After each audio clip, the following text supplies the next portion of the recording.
తెలంగాణ రాష్ట్రానికి బీజేపీ కేంద్ర ప్రభుత్వం పార్లమెంట్లో పెట్టిన బడ్జెట్ పూర్తిగా విస్మరించిందని, తెలంగాణ ప్రజలను కేంద్ర బీజేపీ ప్రభుత్వం వంచిందని అన్నారు.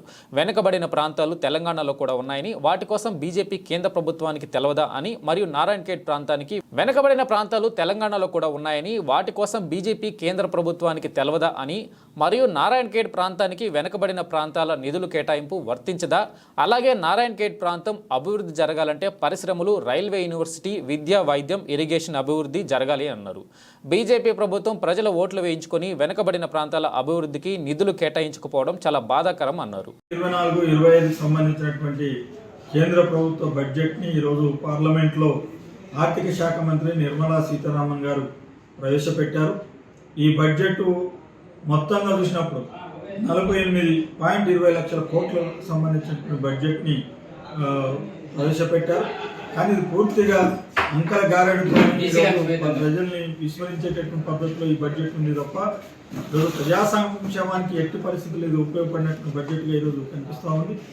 అట్లనే సామాజిక తరగతులకు సంబంధించినటువంటి మన ఎస్సీలు కానీ, ఎస్టీలు కానీ, బీసీలు కానీ, అట్లనే మహిళలకు సంబంధించినటువంటిది కానీ ఈ బడ్జెట్లో పూర్తిగా విస్మరించినటువంటి పరిస్థితి ఉంది. ఎస్సీ ఎస్టీ సప్లాన్కి సంబంధించినటువంటిది ఇందులో ఎక్కడ కూడా ప్రస్తావన లేనటువంటి పరిస్థితి కనిపిస్తూ ఉంది. అట్లా విద్య, వైద్య రంగాలకు సంబంధించిన పూర్తిగా విస్మరించినటువంటి పరిస్థితి ఉంది. అట్లా ఉపాధి హామీ చట్టానికి సంబంధించినటువంటి వ్యవసాయ కూలీలు ఎవరైతే ఉపాధికు పని చేసుకొని బతుకుతున్నటువంటి వాళ్ళు దాన్ని కూడా పూర్తిగా విస్మరించినటువంటి పరిస్థితి ఉంది. అట్లనే నిత్యావసర సరుకుల ధరలు, పెట్రోల్, డీజిల్, గ్యాస్ ధరలు, ఇట్లా నిత్య ఉప్పులు, పప్పులు, బియ్యం ఈ ధరలే అవుతున్నాయో, ప్రజలు నిత్యం వాడుకునేటటువంటి ఏవైతే సరుకులు ఉన్నాయో వాటిని తగ్గించేటటువంటి పరిస్థితి కాకుండా ఈరోజు మరింత పన్నులు పడేటటువంటి పరిస్థితిలోనే ఇక్కడ బడ్జెట్లో కనిపిస్తున్నటువంటి పరిస్థితి ఉంది. అందుకని ఇది ప్రజా వ్యతిరేకమైనటువంటి బడ్జెట్గా ఈరోజు కనిపిస్తూ ఉంది.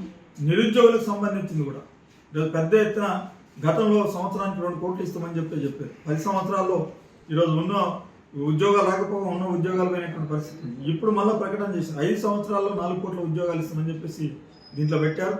పూర్తిగా నిరుద్యోగులకు వ్యతిరేకంగా ఈరోజు ఈ బడ్జెట్ కనిపిస్తున్నటువంటి పరిస్థితి ఉంది. అందుకని ఈ బడ్జెట్ ప్రజలకు వ్యతిరేకమైనటువంటి బడ్జెట్గా ఉంది. అంకెల గారడితోనే ఉంది. ఇది బడా బాబులకు, బడా కార్పొరేట్లకు ఈరోజు అనుకూలమైనటువంటి బడ్జెట్గా కనిపిస్తాము. అట్లనే తెలంగాణ రాష్ట్రానికి సంబంధించినటువంటిది కూడా పూర్తిగా తెలంగాణ రాష్ట్రాన్ని ఈరోజు విస్మరించింది. ఇక్కడ నుంచి 8 మంది ఎంపీలు గెలిచినటువంటి పరిస్థితి ఉంది. 2 మినిస్టర్లు ఉన్నారు. కానీ తెలంగాణ రాష్ట్రానికి ఏమొరిగిందంటే ఏమి లేనటువంటి పరిస్థితి ఉంది. గతంలో ప్రతిపాదన ఉన్నటువంటి ప్రాజెక్టులు కూడా ఈరోజు ఊసిలేనటువంటి పరిస్థితి ఉంది. తెలంగాణ ప్రజలకే సంక్షేమానికి, తెలంగాణ అభివృద్ధిని పూర్తిగా పట్టించుకున్నటువంటి కేంద్ర బడ్జెట్ దుర్మార్గమైనటువంటిది. ఈ బడ్జెట్ సమన్వయం చేయాలి అని చెప్పేసి తెలంగాణ రాష్ట్రానికి, తెలంగాణ రాష్ట్ర అభివృద్ధికి కావాల్సినటువంటి బడ్జెట్ సవరణలను ప్రతిపాదనతో ఉండాలి అని చెప్పేసేటటువంటిది ఇవాళ కోరుతాము.